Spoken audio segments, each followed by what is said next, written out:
Semangat pagi, salam sejahtera buat kita. Kembali kita mempelajari bagaimana sistem gerak yang ketiga. Sebelumnya kita sudah mempelajari bagaimana sistem gerak pertama, yaitu berbicara tentang rangka manusia khusus untuk rangka aksial, dan dilanjutkan pada sistem gerak yang kedua, yaitu rangka apendikular beserta bentuk tulang.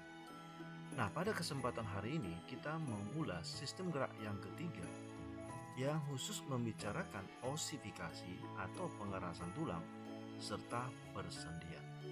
Nah, sekarang mari kita perhatikan penjelasannya.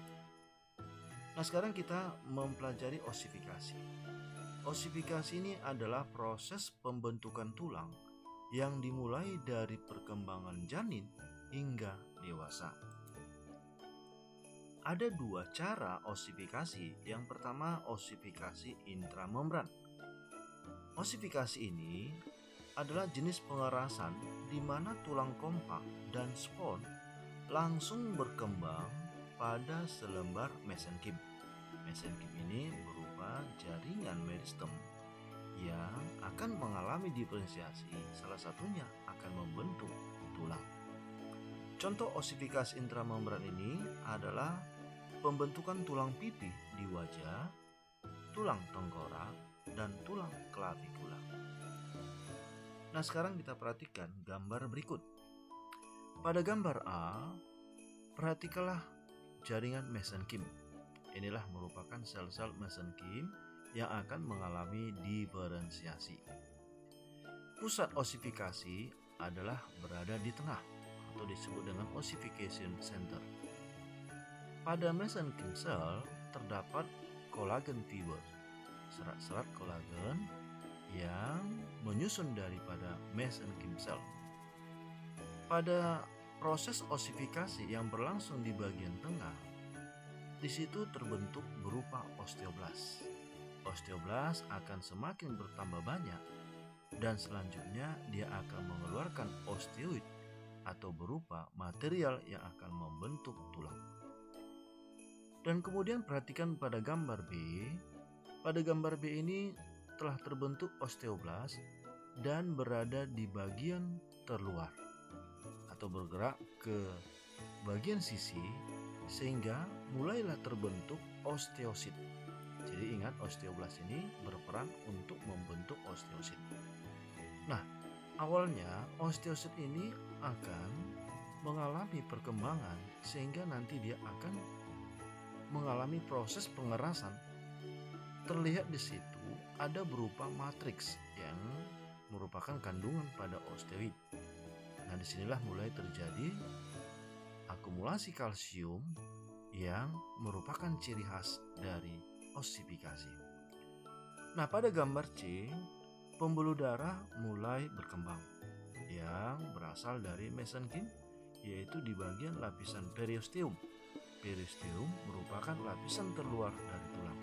Dan akhirnya pembuluh darah semakin berkembang dan akhirnya terbentuklah berupa trabekula, yaitu jalinan matriks dari tulang sehingga tampak tulang spons.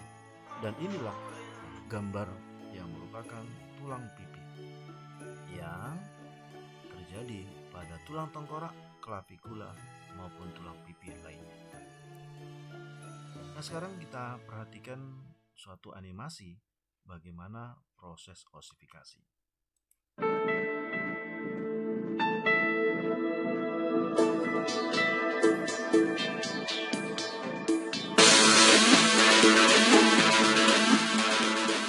The development of the skeleton's flat bones begins as certain mesenchymal cells at specific points within embryonic fibrous connective tissue develop into osteoblasts. The osteoblasts cluster together, secrete bone matrix, and develop into osteocytes that deposit calcium and other mineral salts that harden the forming bone matrix.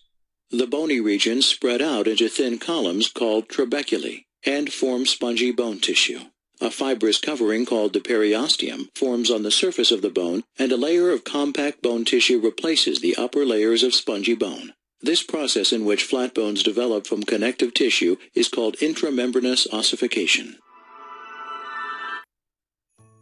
Nah, sekarang yang bagian kedua yaitu osifikasi endokondrial atau intrakartilago. Osifikasi ini merupakan jenis pengerasan yang berlangsung melalui pembentukan tulang rawan menengah. Artinya awalnya berupa tulang rawan yang lama-kelamaan akan mengalami proses pengerasan. Itulah yang disebut dengan penulangan. Tulang rawan menengah ini adalah kartilago hyalin. Di sini tulang rawan hanya berfungsi sebagai template atau media awal untuk proses osifikasi. Contohnya adalah pembentukan tulang panjang serta tulang di dasar tengkorak. Nah, perhatikanlah gambar berikut. Kita awali dari yang pertama, yaitu leher tulang terbentuk di sekitar kartilago hyalin. Nah, inilah gambar kartilago hyalin, dan ini adalah bagian leher tulang. Lalu pusat osifikasi primer berada di bagian tengah. Pada tahap yang kedua, kartilago di tengah diafisis mengalami klasifikasi. Nah, terlihat di bagian tengah telah mengalami proses perubahan, yaitu adanya proses penumpukan kalsium. Matriks kartilago akan mengalami pengurangan dan selanjutnya dia akan berkembang pada tahap yang ketiga, yaitu tulang spons mulai terbentuk. Terlihat pada gambar di mana pembuluh darah akan berkembang dari bagian lapisan terluar menuju ke bagian tengah, sehingga akan terlihatlah bahwa proses kalsifikasi semakin kompleks. Nah, selanjutnya pada langkah yang keempat, di bagian diafisis atau bagian tengah memanjang dan terbentuk rongga medula bersamaan dengan osifikasi. Nah, inilah bagian tengah yang disebut dengan osifikasi primer. Di sisi lain ada pusat osifikasi sekunder. Pusat osifikasi sekunder adalah pengerasan tulang yang berada di bagian epifisis atau bagian ujung tulang. Terlihat pembuluh darah berkembang menuju ke bagian dalam. Dan selanjutnya, akhirnya pada langkah yang kelima, epifisis ini mengalami osifikasi sempurna. Sisa-sisa kartilago hyalin hanya ada di lempeng epifisis dan persendian. Nah, terlihatlah mana kartilago lempeng epifisis. Inilah dia yang merupakan sisa dari proses pengerasan tulang.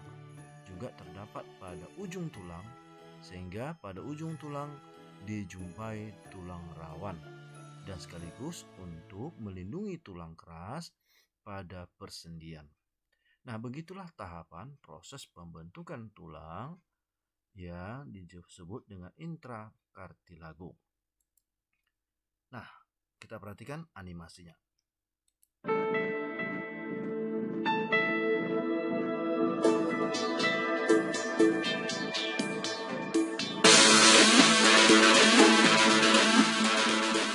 During embryonic development, cells called chondroblasts begin secreting cartilage that develops in the shape of the skeleton's long bones. The bluish, transparent avascular tissue formed is called hyaline cartilage.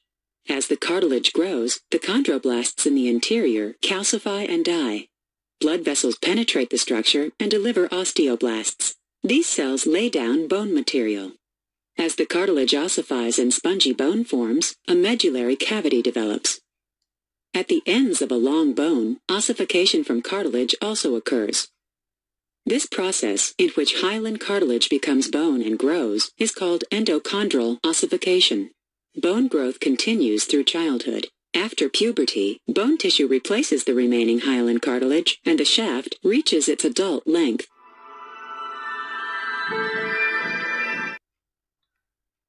Berikutnya kita masuk pembelajaran tentang persendian atau artikulasi.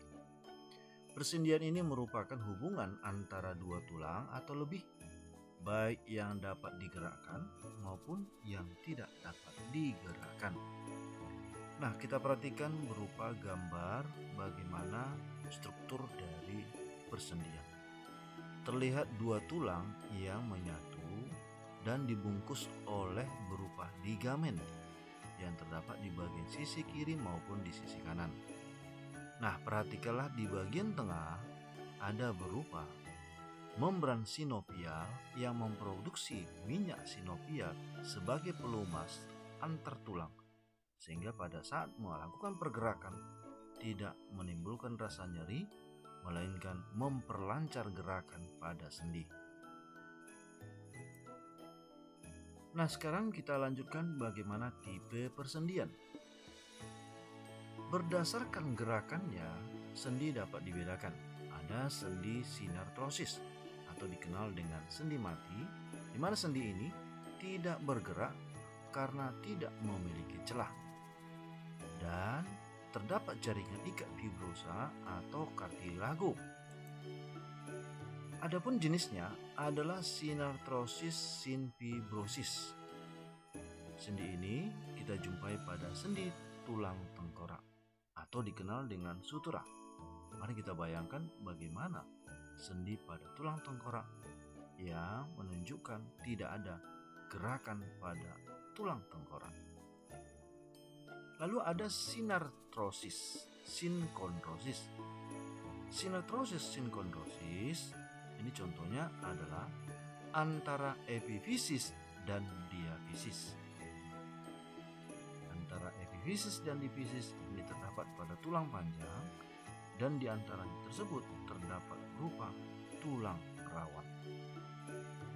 Nah, sekarang perhatikanlah gambar bagaimana sendi mati atau sinartrosis.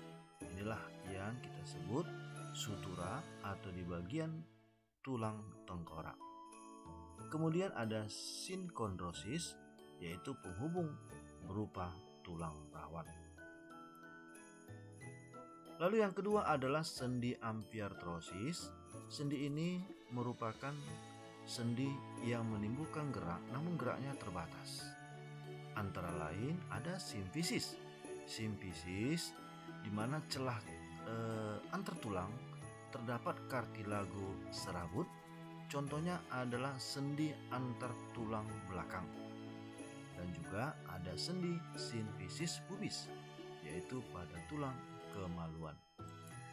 Kemudian ada sindemosis, di mana antar celah terdapat jaringan ikat serabut dan ligamen yang kita jumpai contohnya antar tulang betis dan tulang kering. Lalu ada yang C, yaitu gomposis, berupa tulang bentuk kerucut masuk dalam kantung tulang. Contohnya adalah tulang gigi. Nah, kalau kita perhatikan tulang gigi adalah struktur gigi yang berada pada tulang rahang pas membentuk suatu kantung. Itu makanya kalau gigi goyang dan memungkinkan gigi itu bisa dicabut karena di situ terdapat sendi. Itulah sendi gomposis. Lalu yang ketiga adalah sendi diartrosis atau sendi sinovial. Sendi ini dapat bergerak karena memiliki minyak sinovial sebagai pelumas terhadap sendi. Sendi ini dibedakan berdasarkan poros atau arah. Yang pertama ada sendi geser atau sendi luncur yang memiliki poros 0 atau tidak memiliki arah. Lalu sendi engsel. Sendi engsel ini berporos 1 yang memiliki satu arah. Ada sendi putar juga hal yang sama, memiliki satu arah atau berporos 1. Sendi plana adalah sendi yang memiliki dua arah atau poros 2, sedangkan sendi kondiloid atau elipsoid yaitu poros 2 atau memiliki dua arah. Lalu sendi peluru yang memiliki poros 3 adalah sendi yang memiliki banyak arah, yaitu 3 arah. Nah, sekarang perhatikanlah gambar rangka manusia dilengkapi dengan sendi. Ada sendi putar yang berada pada tulang tengkorak dengan leher, karena di situ dihubungkan oleh tulang atlas. Lalu ada sendi engsel yang terdapat pada siku. Lalu ada sendi pelana yang terdapat pada ibu jari.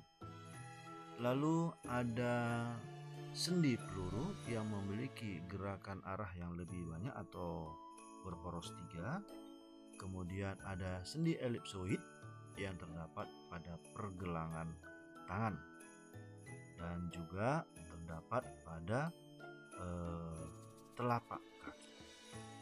Nah, itulah beberapa jenis sendi pada manusia. Nah, sekarang kita perhatikan animasi tentang sendi. Hubungan antar tulang dan persendian. Rangka penyusun manusia bukanlah seperti sebuah kerangka bangunan yang kaku. Walaupun tulang manusia adalah benda yang kaku. Ada hubungan antar tulang serta persendian dalam rangka manusia yang membuat kita bisa bergerak dengan bebas. Hubungan antar tulang pada manusia bisa dibedakan menjadi 3, yaitu sinartrosis, amfiartrosis, dan diartrosis atau persendian. Sinartrosis. Sinartrosis adalah hubungan antar tulang yang tidak memungkinkan adanya gerakan. Contohnya adalah pada tulang tengkorak. Hubungan antar tulang pada tengkorak dihubungkan oleh jaringan ikat atau sutura. Pada saat manusia baru lahir, terdapat jarak atau ruang antara tulang-tulang tengkorak. Fungsinya adalah untuk memungkinkan otak kita bertambah ukurannya. Dalam waktu yang tidak terlalu lama, jaringan ikat akan menggabungkan tulang satu dengan tulang yang lainnya, sehingga tidak memungkinkan adanya gerakan. Satu-satunya tulang pada tengkorak yang dapat digerakkan adalah rahang bawah. Amfiartrosis. Amfiartrosis adalah hubungan antar tulang yang menimbulkan sedikit gerakan. Contohnya adalah hubungan antar tulang pada tulang belakang oleh tulang rawan. Diartrosis atau persendian. Persendian adalah hubungan antar tulang yang memungkinkan adanya gerakan. Persendian inilah yang memungkinkan kita bisa bergerak dengan bebas. Kamu bisa bermain bulu tangkis, bermain bola. Kamu juga bisa memainkan gitar berkat persendian. Dan bakat, tentu saja.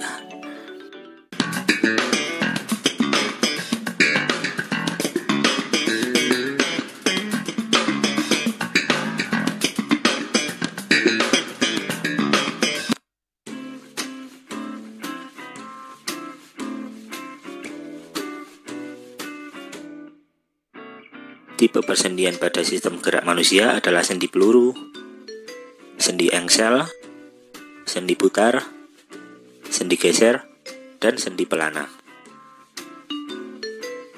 Sendi peluru atau sendi lesung. Sendi peluru adalah sendi yang membentuk gerakan paling bebas di antara sendi-sendi lainnya. Contoh sendi peluru atau sendi lesung adalah sendi antara tulang pinggul dengan tulang paha, sendi antara tulang lengan atas dengan tulang belikat. Berkat sendi ini, tulang-tulang ini dapat diayunkan ke arah manapun. Sendi engsel. Sendi engsel adalah tipe sendi yang mempunyai gerakan satu arah. Ada yang ke depan, ada yang ke belakang, layaknya engsel pintu. Sendi engsel ini memiliki ruang gerak yang lebih sempit dibandingkan sendi peluru. Contoh sendi engsel yaitu sendi pada siku, sendi pada lutut, serta pada jari. Sendi putar. Sendi putar adalah tipe persendian yang memiliki prinsip kerja ujung tulang satu yang berfungsi sebagai poros dan ujung tulang yang lain berbentuk cincin yang dapat berputar pada poros tersebut. Contoh sendi putar adalah persendian di antara tulang tengkorak dengan tulang leher. Sendi ini memungkinkan kepala kita bisa memutar atau menggeleng. Sendi pelana. Sendi pelana adalah sendi yang merupakan pertemuan antara dua tulang yang berbentuk seperti pelana. Sendi ini dapat menggerakkan tulang kedua arah, yaitu muka belakang dan ke samping.